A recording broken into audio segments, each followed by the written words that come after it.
वैचारिक मुहिम छेड़ा का मॉडल क्या होगा, विकास के सोपान क्या होंगे का एक संगठित स्वरूप पूरे देश में दिखाई दे के निर्माण में तमाम सारी ताकतों को जोड़ना है।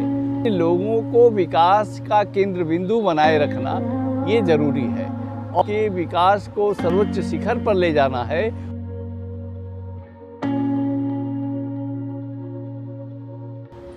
मैं रामाशीष राय 74-75 से हमारा राजनीतिक क्षेत्र में पदार्पण हुआ था एक आंदोलन के जरिए। उस समय हम लोग देश में किसानों के मुद्दों पर, महंगाई के मुद्दों पर और भ्रष्टाचार के मुद्दों पर छात्रों के बीच काम करते थे और उसी समय जेपी आंदोलन इस देश में शुरू हुआ था। भी उस समय युवा संघर्ष वाहिनी का एक सदस्य था। ने फैसला किया कि मैं पूरा जीवन सामाजिक क्षेत्र में लगाऊंगा, राजनीतिक क्षेत्र में लगाऊंगा और मेरे प्रेरणा के केंद्र थे श्री अटल बिहारी वाजपेयी जी।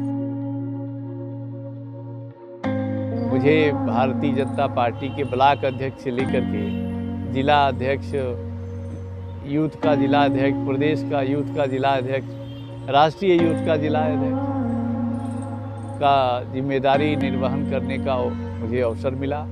मैंने पूरे देश में भ्रमण किया, किसानों की मांगों को मैं उठा रहा हूँ। मेरा मानना है कि जो सरकार किसानों के उत्पादन का लाभकारी मूल्य घोषित करती है उस पर वो कानूनी जामा भी उसका पहनाए ताकि जो मूल्य घोषित किया जाता है वो किसान को मिल सके।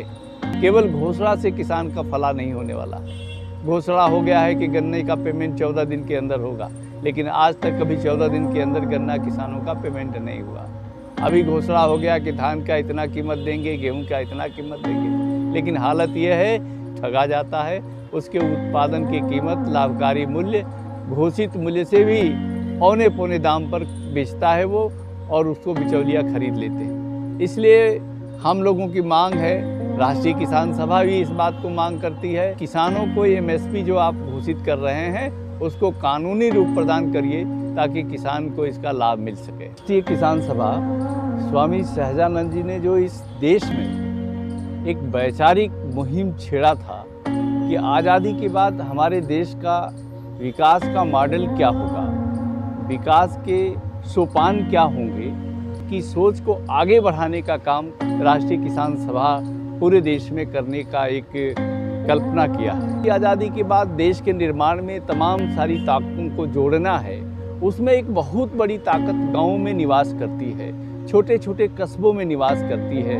उनके अंदर हुनर है डेवलपमेंट का, कि जिनकी पीढ़ीगत वंशानुगत रूप से वो प्रशिक्षित कारीगर थे, उनको भी विकास के दौड़ में और विकास के कार्यों में उनको जोड़ा जाए तो हमारे देश का जो गांव की आधारभूत ढांचा है उसको हम और डेवलप करने में सक्षम होंगे। इसलिए इन लोगों को विकास का केंद्र बिंदु बनाए रखना ये जरूरी है।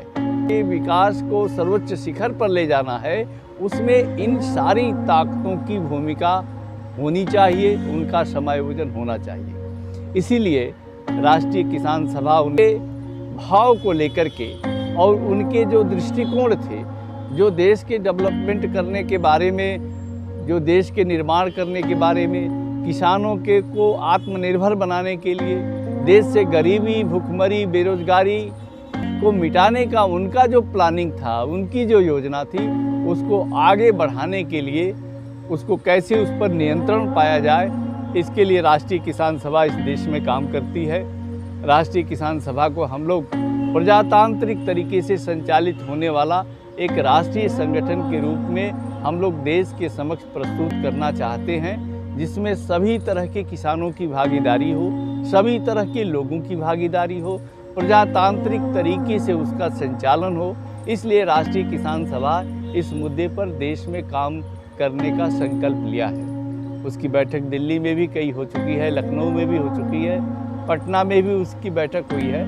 इस संगठन को विस्तार देना और इसके जो मुद्दे हैं, जो किसानों का घोषणा पत्र हम लोगों ने तैयार किया है, उसको सरकार के समक्ष रख करके सरकार से भी हम लोग उम्मीद करेंगे कि सरकार रचनात्मक तरीके से इस मुहिम को आगे बढ़ाने में, किसान सभा की मुहिम को आगे बढ़ाने में अपना रचनात्मक सहयोग प्रदान कर सकती है, अपना वैचारिक समर्थन कर सकती है और सरकार के तरफ से जो किसानों के हित में ज़रूरी है इस प्रकार के कानून और नियम भी बना सकती है। तो राष्ट्रीय किसान सभा इन्हीं मुद्दों को लेकर के आज पूरे देश में काम करने का एक संकल्प लिया है।